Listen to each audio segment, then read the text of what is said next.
Hello, viewers of Cold Breath. Today, I will tell you a story about my friend. If you find this story interesting, please like the video and subscribe to the channel so that I have the motivation to tell you more interesting stories.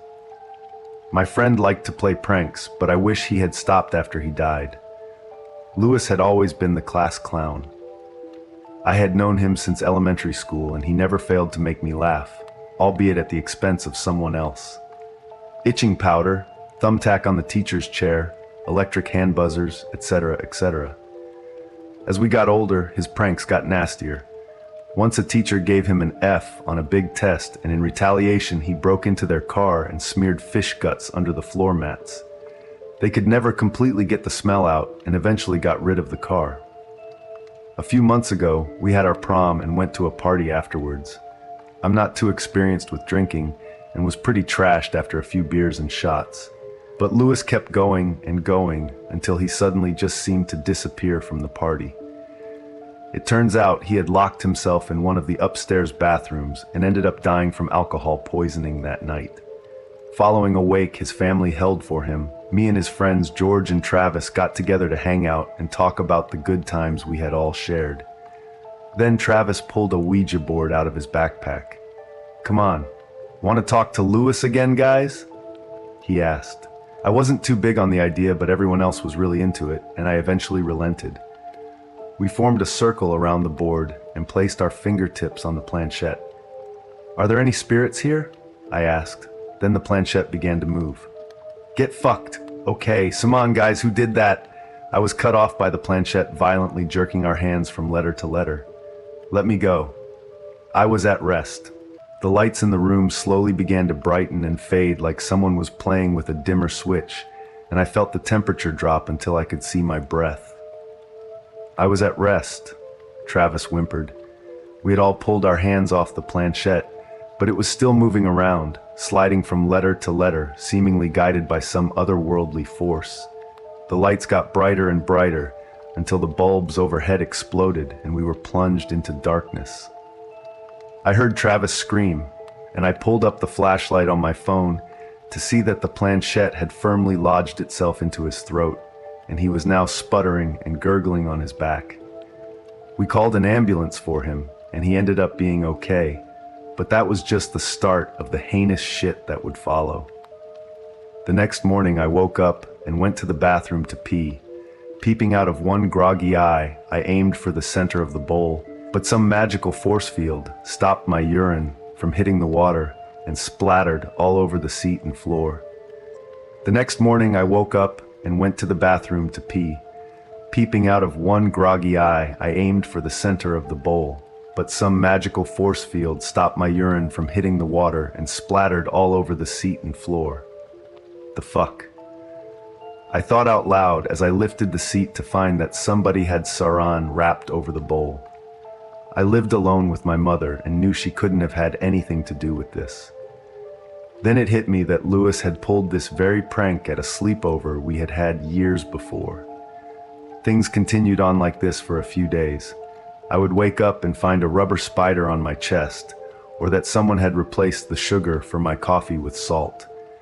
Then one day I went to put my sneakers on and felt a sharp pain. I yelped and pulled my foot out to find that someone had placed broken glass in the bottom of the shoe. I reached out to Travis and George to see if they had been having similar experiences, and I wasn't ready for what they told me. George told me he had woken up to a loud banging coming from his closet. He grabbed his glasses from the nightstand beside him and quickly shoved them onto his face to investigate. He said he wished he had turned on the light first, because he may have noticed the rusty nail that had been driven through the left frame. It had skewered his eye like a shish kebab, and when he tore the glasses off, he ripped the eye right out of the socket. His parents found him in hysterics, his eye hanging from the optical nerve, bouncing off of his cheek like a fleshy game of paddleball. Travis had similar stories, but none were as horrific as poor George, who ended up having his left eye removed and replaced with a glass one. We decided that tomorrow we would get together once more with the Ouija board and try talking to Lewis. We met up the next day at Lewis's mother's house. We asked her if we could hang out in our friend's old room for a while. She told us we could, but she had some errands to run, so we would be alone for the next couple of hours. I felt the temperature drop once again as we entered Lewis's bedroom. It had been left untouched since his death, except for the urn on his dresser, along with a framed photograph of him next to it that had been taken just weeks before his passing. We set the Ouija board up once again at the foot of his bed. My heart raced as I placed my fingertips on the planchette. "Lewis, are you there?" I called out. Nothing but silence followed. "Lewis," Travis and George called out to the empty room. I was about to take my fingers off the board when George's shoelaces began to crawl out of his sneakers like ropey snakes and wrap themselves around his neck. He tried to get his fingers under them, but to no avail. Travis began backing up from the board and bumped into the dresser, knocking the urn off of it and sending it to the floor where it smashed into a million pieces. I looked up at Travis and screamed. Behind him, the photograph of Lewis had come alive.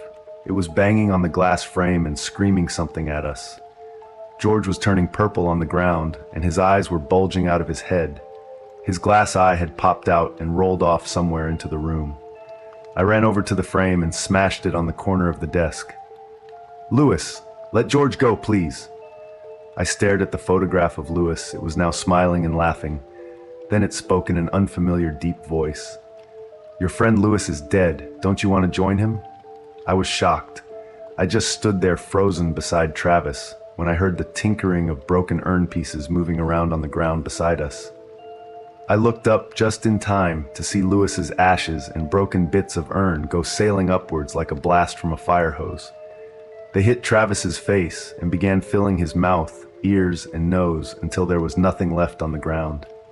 Travis began to shake and sputter before breaking out into full-on convulsions. His belly began extending until it was almost the size of a beach ball.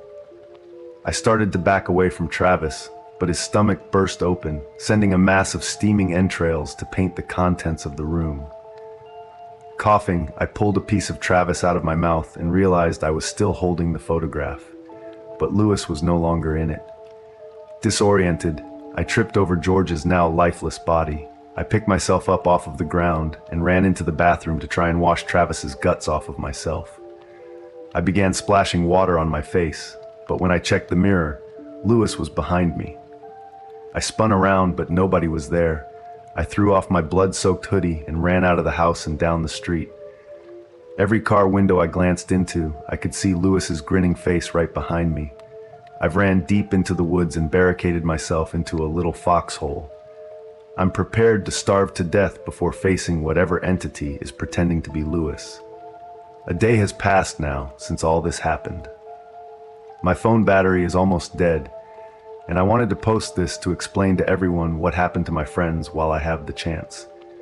I can see my reflection in my phone screen, and I can also make out Lewis' face right behind mine. If I die, there's nobody left for Lewis. Nobody, except for you reading this. I hope you don't have access to a Ouija board.